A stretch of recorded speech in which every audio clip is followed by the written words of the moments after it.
et bienvenue dans l'antre d'une autrice, d'une rêveuse et d'une lectrice. Ça fait un petit moment que je n'ai pas fait de vidéo et je me suis motivée ce soir pour me lancer dans ce bilan de mi-année 2025. Je vais commencer par des statistiques et après je vais répondre à certaines des questions du Media Book Freakout Tag, mais pas toutes parce que je trouvais que certaines n'étaient pas vraiment pertinentes en relation à mes lectures. Donc cette première moitié d'année 2025, j'ai lu un total de 48 livres, parmi lesquels 23% étaient des 5 étoiles, 42 4 étoiles et 35 3 étoiles, ce qui est somme toute assez bon, puisque lire une majorité de 4 étoiles n'est vraiment pas mauvais, même si j'aurais aimé peut-être mieux choisir mes lectures, on va dire. Mais c'est vrai que c'était beaucoup des livres qui étaient déjà dans ma pile à lire, que j'avais déjà à la maison, donc que je me suis sentie obligée de lire, on va dire. Maintenant, je sais que dans ma wishlist, j'essaye de vraiment limiter aux livres que je sens vont être vraiment de très bonnes lectures.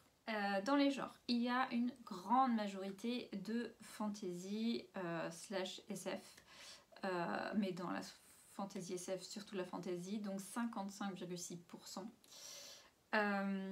La deuxième grande portion, c'est de la littérature générale, ce qui est assez surprenant et plaisant à la fois, parce que c'est vrai que les années précédentes, je n'ai pas beaucoup lu de littérature autre que de la fantasy ou du policier et tout ça, et je suis assez contente de me plonger là-dedans et de découvrir aussi des auteurs de ce genre-là.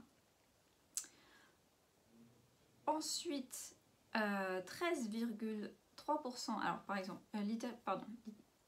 littérature générale 15,6% du coup, et suivi de près avec 13,3% par la non-fiction, ce qui est absolument génial aussi pour moi, puisque c'était un objectif de cette année de lire plus de livres de non-fiction sur divers sujets afin de m'instruire autrement. Ensuite, nous avons 11,1% des policiers thrillers et pour terminer, 4,4% de la romance et du feel good. J'ai également voulu séparer mes lectures par rapport à leur année de parution, et donc il y a une grande majorité de livres lus parus entre 2020 et 2024, donc 65,2%.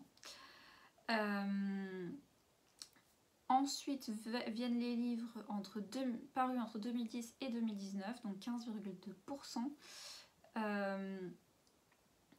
10,9% sont des livres parus cette année-ci, donc déjà pas mal.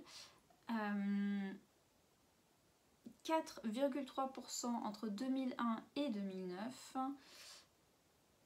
et 2,2% parus pendant le XXe siècle, j'ai fait le siècle en général, et 2,2% des romans qui ne sont pas encore parus puisque j'ai été bêta lectrice. Grande victoire, nous avons 80% d'autrices comparé à 19% d'auteurs, ce que je trouve absolument génial si on considère que pendant des siècles on a absolument ignoré le fait qu'une femme pouvait être autrice, qu'elle pouvait écrire, qu'elle pouvait avoir des choses à dire, et donc je milite pour ça.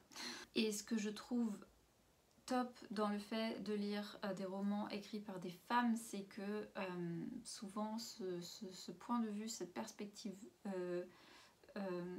est commune, et je m'y retrouve d'une manière plus percutante que si je lisais quand je lis un livre écrit par un homme. Autre victoire pour moi, 67% de mes lectures ont été écrits par des Français ou des Françaises pour le coup, alors que je me souviens que quand j'ai commencé à lire, bon, j'ai pas commencé à lire en 2019, non, mais quand j'ai repris la lecture en 2019, parce que avant ça j'avais eu une grosse panne de lecture d'à peu près 5 ans, ce qui équivaut à peu près à mes études, à la période post-universitaire, puisque pendant la fac on me donnait des livres à lire et du coup je les lisais, et j'étais rentrée dans ce jeu de lecture obligatoire et je n'arrivais pas à faire mes propres choix littéraires, et d'où cette panne de lecture qui s'est arrêtée autour de 2018-2019. Et c'est vrai que pendant ces premières années je lisais surtout des romans anglophones, et une raison étant que, habitant en Allemagne, c'est beaucoup plus facile de trouver des livres anglophones que du coup francophones, mais bon, internet est là pour ça. Donc j'ai beaucoup lu, j'ai beaucoup changé dans ma manière de lire, et je préconise du coup des lectures francophones. Cela étant dit, évidemment que c'est suivi de près par les Anglais ou les anglophones avec 31% et 2% en allemand. 56,3% de mes lectures sont d'origine française, 29,2% sont d'origine anglaise, 10,4% viennent des États-Unis, et j'ai 4,2% qui viennent de l'Allemagne. Comme je le disais, ça me fait un total de 48 livres pour cette première moitié de l'année, et donc 14 288 pages lues. Mon rythme de lecture est allé en grandissant, puisque j'ai commencé en janvier par 1805 pages, en février 1915, en mars 2022, en avril 2155, en mai 2737 et en juin 3654 pages. Je ne sais pas si ça va continuer comme ça, je pense qu'à un moment donné ça va stagner ou rebaisser, parce que je pense pas que pouvoir dépasser une quantité maximum de pages par mois. Je travaille aussi en parallèle, voilà. Tout pour les statistiques, donc passons aux questions.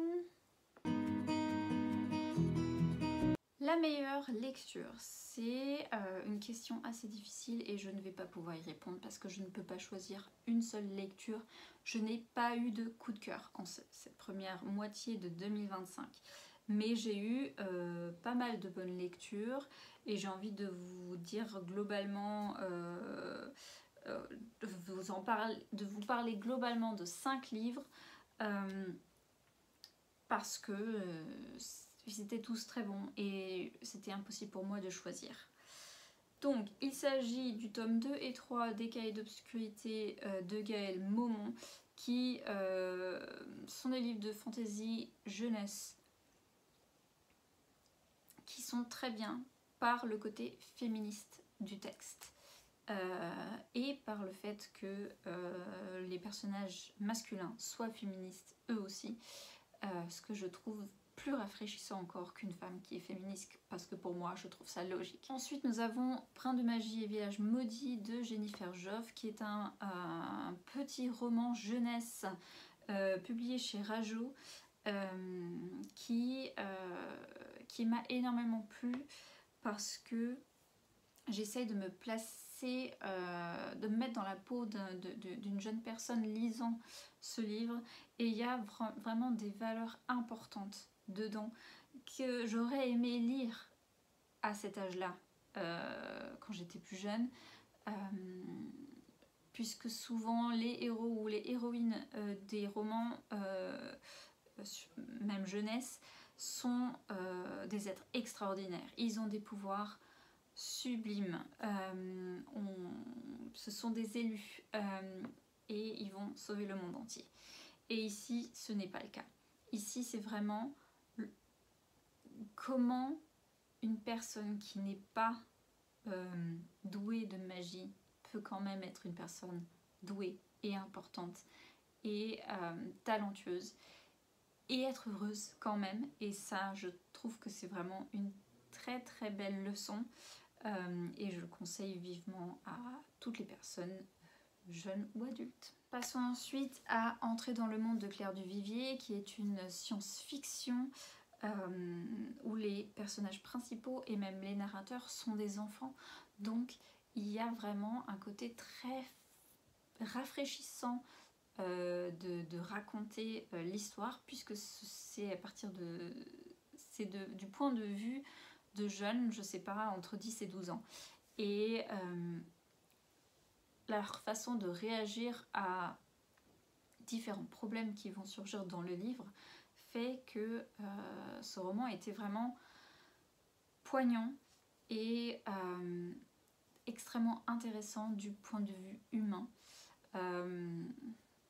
Je vous conseille vivement. On sort de la fantasy pour vous parler du dernier livre de cette petite liste. Il s'agit du Même sang de Denene Milner, qui est un livre qui m'a énormément marqué par la justesse des sentiments des personnages.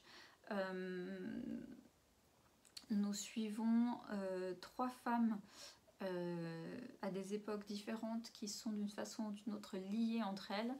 Et ce sont 3 femmes noires aux États-Unis à des périodes différentes qui subissent le regard de l'homme blanc, de la femme blanche, de la société blanche à des niveaux différents, puisque on évolue quand même selon les périodes, mais n'empêche qu'il y a quand même toujours ce préjugé, cet a priori, ce regard qui enferme ces femmes-là.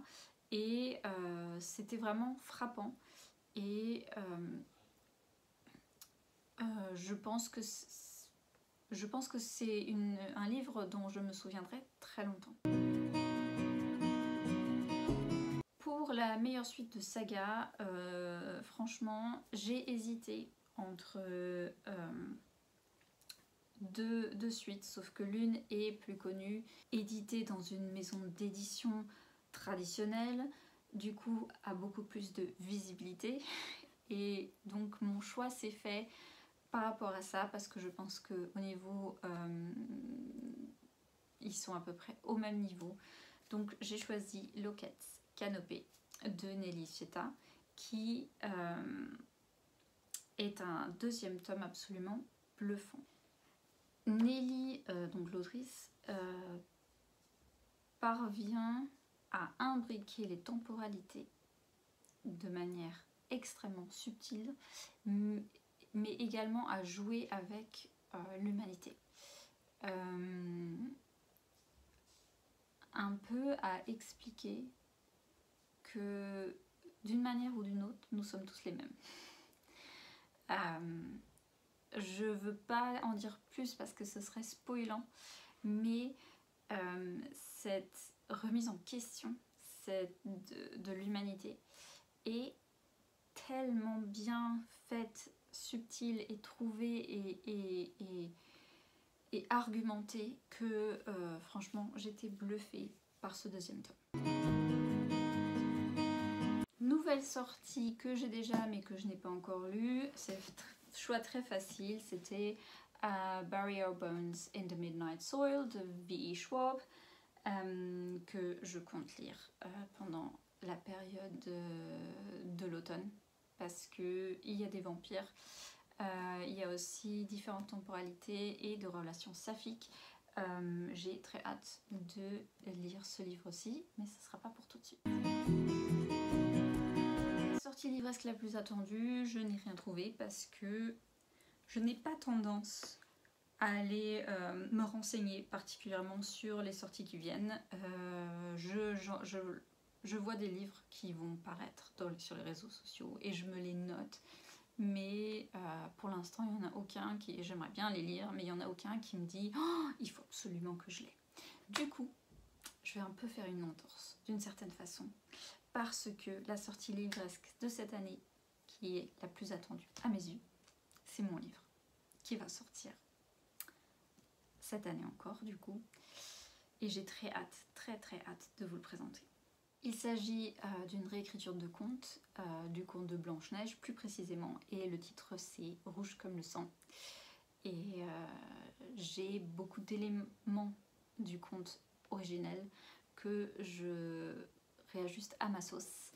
Il y a beaucoup d'émotions, beaucoup de personnages attachants, beaucoup de messages aussi dedans, et j'ai très hâte de vous le montrer. La plus grande déception est sans nul doute Liv Maria de Julia Kerninon. Quand j'ai lu le résumé et même les premières pages de ce livre, j'étais chez mes grands-parents, c'était un livre qui était chez eux, et du coup juste avec ces premières pages j'ai décidé est-ce que je peux vous l'emprunter, et je l'ai lu et c'était gros flop pour moi. Je n'ai pas du tout compris le personnage, ses motivations, sa raison d'être.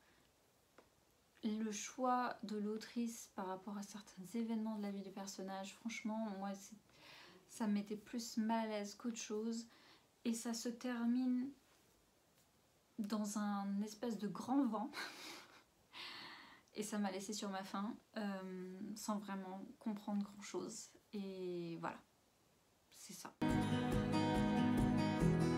Ma plus grande surprise est sans nul doute Fantaisie guerrière de Guillaume Lebrun, parce que c'est un roman auquel franchement je ne m'attendais pas à l'aimer, ou je m'attendais à rien du tout en fait.